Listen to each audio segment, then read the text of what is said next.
Hello नमस्कार दोस्तों, आप सभी का बहुत बहुत स्वागत है आपके अपने इस YouTube channel study for state services exam में। दोस्तों, हम लोगों ने पिछले क्लास में अपना जो पिछला टॉपिक जो था पॉलिटी से रिलेटेड कि कैसे संविधान सभा का गठन हुआ और सर्वप्रथम कैसे क्या विचार आया था, किसने उद्देश्य प्रस्ताव प्रस्तुत किया, मतलब कहने का कि संविधान सभा का निर्माण किन परिस्थितियों में हुआ, कब कब बैठकें हुई, उससे रिलेटेड हम लोगों ने प्रश्नों को देखा था। आज हम लोग जो प्रश्न देखने वाले हैं, तो जो संविधान सभा निर्मित हुई उसमें कुछ प्रमुख समितियों का गठन हुआ था। तो क्या समितियां बनी, क्या उनका कार्य था और कौन सी समिति के कौन से अध्यक्ष रहे, इससे रिलेटेड प्रश्न पूछे जाते रहे हैं। तो हम उससे संबंधित प्रश्नों को देखते हुए चलेंगे। तो हमारा जो पहला प्रश्न है वो है, निम्नलिखित में से संविधान सभा की संघ संविधान समिति का अध्यक्ष कौन था। तो देखिए, जो संघ संविधान समिति थी उसके जो अध्यक्ष थे वो जवाहरलाल नेहरू थे आपके। और इसके साथ ही साथ अगर देखें, जवाहरलाल नेहरू संघ संविधान समिति और संघ शक्ति समिति एक समिति थी, उसके भी अध्यक्ष जवाहरलाल नेहरू थे। ठीक है, चलिए अगला प्रश्न देखते हैं। देखिए आगे देखिए, आपको डिटेल प्रश्न के एक्सप्लेनेशन इन्होंने दे रखा है। आप इसका स्क्रीनशॉट ले लीजिए और इसको लर्न कर लीजिए, क्योंकि इससे रिलेटेड क्वेश्चन पूछे जाते हैं। जैसे देखिए, इसमें प्रारूप समिति अध्यक्ष बहुत इम्पोर्टेंट है ये समिति, ये पूछी जाती है। मौलिक अधिकार एवं अल्पसंख्यकों हेतु समिति सरदार वल्लभ भाई पटेल। एक है मूल अधिकार उप समिति, जो कि जिसके अध्यक्ष होते हैं जेपी कृपलानी साहब जी। ठीक है, आगे देखते हैं। अगला प्रश्न है, संविधान सभा की प्रांतीय संविधान समिति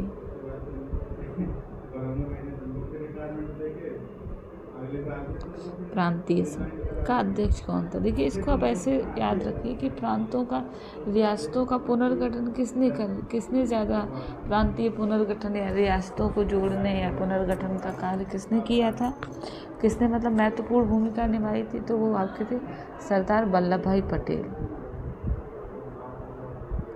आगे देखिए, भारतीय संविधान सभा की प्रारूप समिति के अध्यक्ष, ये बहुत इम्पोर्टेंट समिति थी आपकी। ठीक है, ये डॉक्टर बी आर अम्बेडकर। साथ ही साथ इसमें तो पूछा जाता है कि कितने अध्यक्ष और इसके सदस्यों का नाम भी पूछा जाता है, तो आप उसको भी तैयार करके रखिए। प्लस टोटल कितने थे, तो एक अध्यक्ष प्लस 6 सदस्य थे इसमें प्रारूप समिति में। तो ये कुछ प्रश्न जो हैं जो बहुत इम्पोर्टेंट होते हैं, जो पूछे जाते हैं। अगला प्रश्न देखिए, फिर से वही आ गया, प्रारूप समिति के अध्यक्ष कौन थे। तो अभी हम लोगों ने देखा डॉक्टर भीमराव अंबेडकर जी। अगला प्रश्न देखते हैं। देखिए, अगला प्रश्न है हमारा 5वां, संविधान सभा द्वारा स्थापित मौलिक अधिकारों और अल्पसंख्यकों हेतु सलाहकार समिति के अध्यक्ष कौन थे। तो अभी हम लोगों ने जो पहला प्रश्न देखा था उसका एक्सप्लेनेशन जो देखा था, उसमें हम लोगों ने देखा था कि इसके अध्यक्ष जो थे वो सरदार पटेल थे। देखिए, आप एक्सप्लेनेशन पढ़िए। आगे देखिए, कहा पूछा जा रहा प्रश्न आ गया वो कि डॉक्टर बी आर अम्बेडकर की अध्यक्षता में संविधान सभा की प्रारूप समिति में कितने सदस्य थे।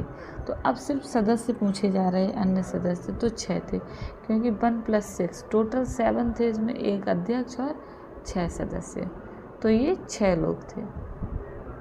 ये देखिए सदस्य थे कौन कौन से, ये देख लीजिए। एन गोपालस्वामी अयंगर, अल्लादी कृष्णा स्वामी अय्यर, के.एम. मुंशी, मोहम्मद सादुल्ला, बी.एल. मित्र एवं डी.पी. खेतान। लेकिन अब देखिए, बी.एल. मित्र और डी.पी. खेतान जो थे, बी.एल. मित्र के स्थान पर एन. माधवराव आते हैं और डी.पी. खेतान की मृत्यु हो जाती है, तो उनके स्थान पर टी.टी. कृष्णमाचार्य को समिति में शामिल किया जाता है। अगला प्रश्न देखते हैं। अगला है, निम्नलिखित में कौन संविधान प्रारूप समिति के सदस्य थे।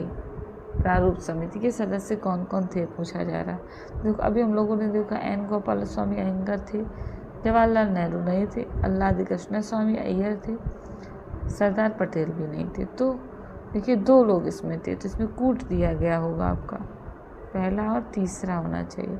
ये सी ऑप्शन आपका सही हो जाएगा। अगला प्रश्न देखिए, संविधान पांडुलेखन समिति का निम्न में से कौन सदस्य नहीं था?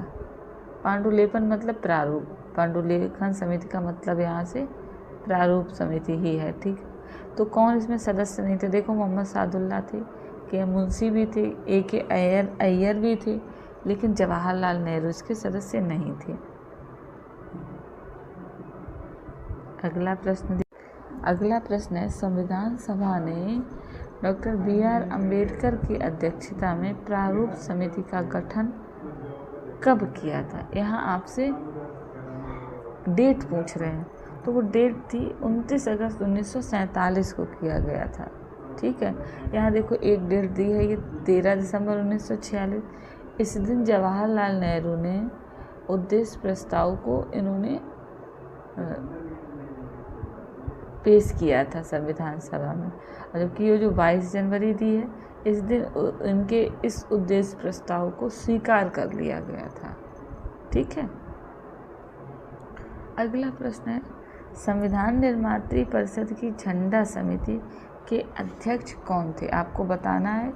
ये बहुत ही कंफ्यूजिंग प्रश्न है और अक्सर लोग इस पे देखिए उत्तर अक्सर गलत लगा देते हैं आंसर। तो इसमें पूछा जाता है संविधान निर्मात्री परिषद की झंडा समिति के जो अध्यक्ष थे वो थे डॉक्टर राजेंद्र प्रसाद जी, ठीक है। ये आप बहुत डीपली समझ लीजिएगा इस चीज़ को, क्योंकि इस प्रश्न में आपने देखा होगा अक्सर इस प्रश्न के, और कई बुक्स में और वीडियोस भी आपने देखे हैं, उसमें गलत आंसर बताया भी जाता है, JB कृपलानी बताया जाता है, जबकि ये गलत आंसर है। सही आंसर डॉक्टर राजेंद्र प्रसाद जी है।